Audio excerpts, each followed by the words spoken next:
បាទសួស្តីទាំងគ្នាស្វាគមន៍មកកាន់ Autumn ថ្ងៃនេះគឺចង់មកចែករំលែកសម្រាប់បងប្អូនទាំងអស់គ្នាដែលប្រើប្រាស់រថយន្តទូទៅអំពីបញ្ហាប្រេងប្រាំងអ្នកខ្លះគាត់អត់ដែលបានចាប់អារម្មណ៍ទៅលើបញ្ហាប្រេងប្រាំងទេគឺបងប្អូនខ្លះទៀតគាត់មិនដែលទាំងខ្វល់ទេផងមានន័យថាគាត់ប្រើ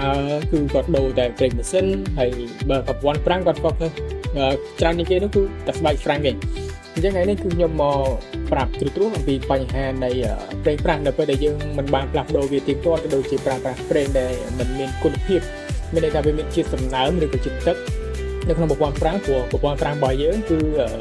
មិនអាចត្រូវមានខ្យល់ឬក៏មានសារធាតុទឹកឬក៏សំណើមមកទេព្រោះនៅពេលដែលក្តៅវានឹងអាចរីករួមជាតិអញ្ចឹងនៅពេលដែលជាន់ប្រាំងគឺគុណភាពនៃការប្រសិទ្ធភាពនៃការជាន់របស់យើងហ្នឹងគឺ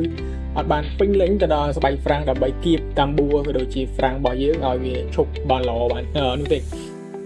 អញ្ចឹងខ្ញុំចូលដំបូងគឺពាក់ព័ន្ធជាមួយនឹងបញ្ហាក៏ដូចជាគុណវិបត្តិនៃការប្រើប្រាស់ប្រេងហ្វ្រាំងដែលមិនមានគុណភាព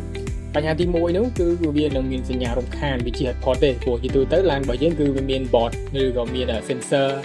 ឬក៏មានគេហៅថាជាឧបករណ៍ចាប់សញ្ញាមួយណាដើម្បីបញ្ជូនមកតាប់ឡូបង្ហាញពីបញ្ហា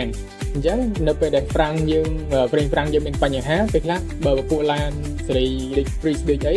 ពេលខ្លះទៀតអាចនឹងលោតនៅលើតាប់ឡូជាសញ្ញាព្រមានទាំងសញ្ញា ABS ក៏ដូចជាសញ្ញា check ជាដើមឬក៏ត្រីកោណក៏មានដែរ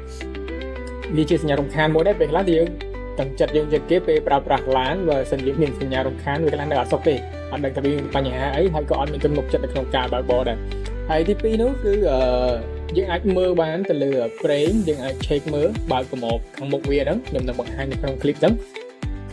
មានគេហៅមានសភាពកខ្វក់មានន័យថាប្រេងធម្មតាវាថ្លាពណ៌វាហើយកខ្វក់យើងយល់ទេដូចទឹកយើងកខ្វក់មានទូលីដូច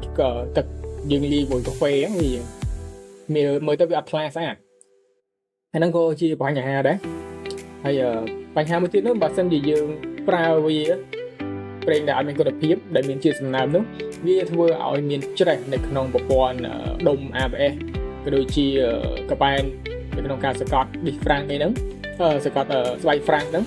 អញ្ចឹងនៅពេលដែលមានច្រេះគុណភាពនៃការប្រសិទ្ធភាពនៃការជាន់ហ្វ្រាំងរបស់យើងក៏វាបាត់ទៅតាមហ្នឹងដែរហើយមួយវិញទៀតនោះដូចនិយាយមុនហ្នឹងអញ្ចឹងបាត់បង់ប្រសិទ្ធភាពនោះមានថាយើងជាន់វាអត់ជាប់ល្អឬក៏អត់បានពេញលេញនៅគុណភាពនៃការប្រើប្រាស់ហ្វ្រាំងរបស់យើងទេពេលខ្លះអាចជាន់ដបមកជើងពីជើងទេគឺផុងជ្រៅឬក៏អត់ស៊ីតែម្ដងក៏មានដែរហើយបញ្ហាធំបំផុតនោះគឺខូចដល់ដុំ ABS ហ្នឹងថ្លៃហ្នឹងអ្នកនរគ្នាដឹងហើយតម្លៃអត់ថោកប៉ុន្មានទេឥឡូវនេះ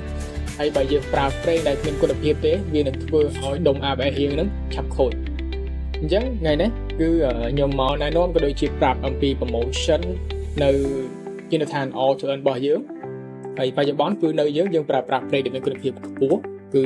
Word Pressure ហើយនៅយើងគឺយើងប្រើ .4 ជាទូទៅឡានភាគច្រើនគឺត្រូវជាមួយ .4 ហើយគុណសម្បត្តិរបស់វានោះគឺវាអាចជួយការពារច្រេះក៏ដូចជាថែទាំ ABS របស់យើងឲ្យប្រើប្រាស់បានយូរហើយប្រសិទ្ធភាពនៃការជាន់ហ្វ្រាំងរបស់យើងនោះគឺវាពេញលេញវាមិនដល់ 100% ក៏វាក្បែរនឹងដែរវាដោយសារវាល្អថ្មីហើយទំនុកចិត្តក្នុងការបើកបរនៅពេលដែលយើងបានផ្លាស់ប្ដូរប្រេងហ្វ្រាំងដែលមានគុណភាពក៏ដូចជាបាន check up ទូទៅប្រព័ន្ធហ្វ្រាំងរបស់យើងអត់មានបញ្ហានៅពេលដែលយើងប្រើប្រាស់ក្នុងផ្លូវឆ្ងាយក៏ដូចជាលឿនគឺយើងមានទំនុកចិត្តទៅលើប្រព័ន្ធហ្វ្រាំងរបស់យើងនៅពេលដែលយើងបានផ្លាស់ប្ដូរប្រេងល្អហើយសម្រាប់តម្លៃនៃការផ្លាស់ប្ដូរប្រេងនៅបច្ចុប្បន្ននៅជាដ្ឋាន Autumn នេះគឺមានកម្មវិធីពិសេសមែនទែន promotion ដែលបងប្អូនដែលចូលរថយន្តមកផ្លាស់ប្ដូរប្រេងនៅជាដ្ឋានរបស់យើងសម្រាប់តម្លៃគឺមួយឈុតត្រឹមតែ$27នោះទេហើយ promotion នេះក៏មានកំណត់ដែរប៉ុន្តែអត់ទាន់បានបញ្ចប់ទេមានន័យថានៅតែបន្តនៅពេលដែលអស់ពី stock បាទសូមអរគុណ